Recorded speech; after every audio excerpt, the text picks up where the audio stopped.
नमस्ते बच्चों, कक्षा 6 विषय गणित और प्रश्नावली है चौथी। इसमें 4.4 करने से पहले इसमें त्रिभुज के बारे में बताया गया है कि त्रिभुज किसे कहते हैं।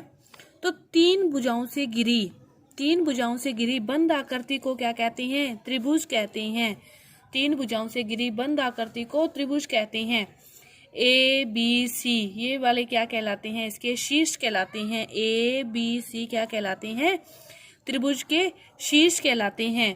A B B C C A B B C C A ये क्या कहलाती है? त्रिभुज की भुजाएं कहलाती है। ये क्या कहलाती है? त्रिभुज की भुजाएं कहलाती है।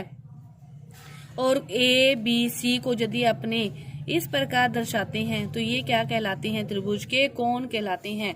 तो तीन भुजाओं से घिरी बंद आकृति त्रिभुज कहलाती है। तीन ही त्रिभुज के शीर्ष होते हैं, तीन ही भुजाएं होती है, तीन ही क्या होते हैं? कोण होते हैं।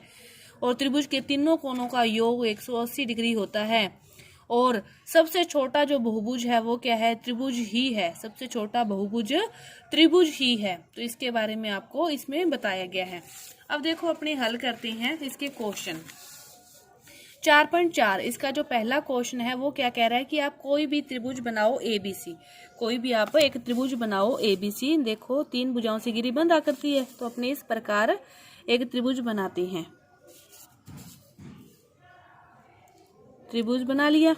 इसको क्या कह रहा है? वो नाम दे दो ABC। कहीं से भी आप नाम दे दो ABC। फिर वो कह रहा है कि अभ्यंतर में P स्थित है और इसके अंदर वाले में आप क्या करो? P बिंदु दर्शाओ। और बहिर्भाग में बाहर आप क्या करो? Q बिंदु दर्शाओ। कि अभ्यंतर में P स्थित है और बहिर्भाग में Q स्थित है। इस प्रकार आपको ये कह रहा था चित्र बनाओ। दूसरा जो क्वेश्चन है उसने आपको डायग्राम दे रखा है। अब वो क्या कह रहा है? इसमें तीन त्रिभुज हैं। वो क्या कह रहा है कि इसमें तीन त्रिभुज हैं, तीनों के नाम लिखो। अब देखो एक त्रिभुज तो ये बाहर वाला पूरा बड़ा, तो क्या हो गया? त्रिभुज ABC। त्रिभुज ABC। दूसरा त्रिभुज ए वाला तो ये हो गया त्रिभुज ABD। फिर ये वाला ये हो गया त्रिभुज ADC। त्रिभुज ADC। तीन त्रिभुजों के नाम कहा उसने। उसके बाद वो कह रहा है कि आप इसमें से पहचान कर 7 कोणों के नाम लिखो। पहचानो और 7 कोणों के नाम लिखो। देखो पहला त्रिभुज ABC है, उसके कोण हो गए ABC। तो ए कोण को क्या लिख सकते हैं? BAC। क्या लिख सकते हैं? ए कोण को कोण BAC। इसको कोण ABC। कोण ABC। और इसको क्या लिख सकोगे? BCA। कोण BCA। अब ए कोण इस त्रिभुज के लिए भी है, इसके लिए भी है। इसके लिए क्या लिखोगे? BAD। और इसके लिए क्या लिखोगे? DAC। तो कोण BAD कोण DAC। फिर D कौन है? ADB भी है और ADC भी है। कोण ADB और कोण ADC तो कितने हो गए? 7 हो गए ना। 7 कोणों के नाम का था।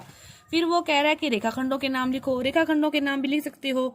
AB AC BC BD DC AD ये सारे क्या रेखाखंड है। इसी प्रकार किन दो त्रिभुजों में कोण B उभयनिष्ठ है? तो किन दो त्रिभुजों में B उभयनिष्ठ है? एक तो बार वाला हो गया और एक ये वाला हो गया। तो त्रिभुज ABC में और त्रिभुज ABD में क्या है? कोण B उभयनिष्ठ है। तो इस प्रकार आपको सोच समझ के त्रिभुज के बारे में जो बताया गया है। पहले में आपको क्या दे रखा था? लिखा हुआ दे रखा था तो त्रिभुज बनाना था। दूसरे में आपको डायग्राम दे रखा था, उसमें से क्वेश्चन पूछ रखे थे त्रिभुज के बारे में, कोणों के बारे में, रेखाखंडों के बारे में। तो इन सभी चीजों के बारे में आपको पता होगा तो इन क्वेश्चनों के उत्तर आप आसानी से दे सकते हो। तो आपकी ये प्रश्नावली 4.4 पूरी हुई। धन्यवाद।